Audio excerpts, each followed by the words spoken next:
In 1850s India, a 10-year-old prince inherits the legendary Koh-i-Noor diamond, a symbol of his royal lineage.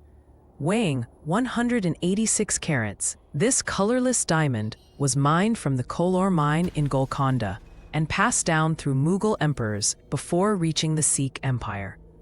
The prince receives it in a sacred ceremony, unaware that British colonial forces are already plotting to seize his kingdom's treasures. This moment captures the last days of Indian royalty before colonial disruption. Under the pretext of the doctrine of lapse, the British East India Company annexes the prince's kingdom in 1854 after the Anglo-Sikh Wars. Red-coated soldiers storm the palace, confiscating gold, artwork, and the Koh-i-Noor.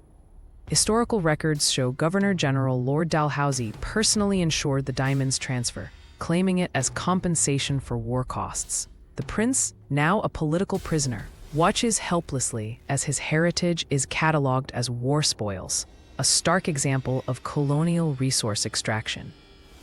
In 1855, the Koh-i-Noor is shipped to England aboard HMS Medea, guarded like military cargo.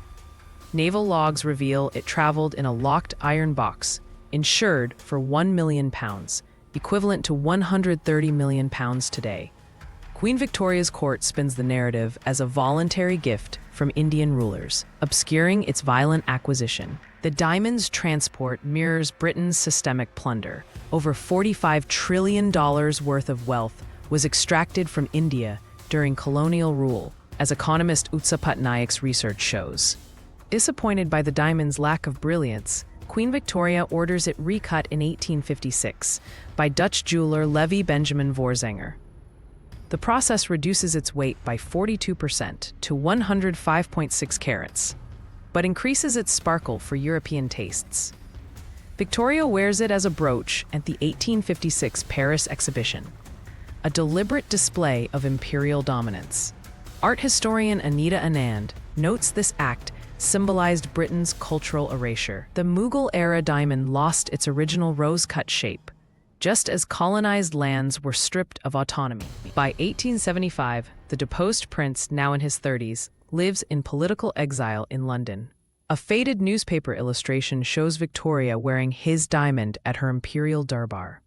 Though historical evidence confirms he petitioned the crown for its return, his pleas were dismissed as sentimental. This mirrors Britain's broader pattern of 170-plus documented restitution requests for colonial artifacts. Fewer than 10 have been honored. The prince's silent gaze at the newspaper embodies millions of unresolved colonial injustices.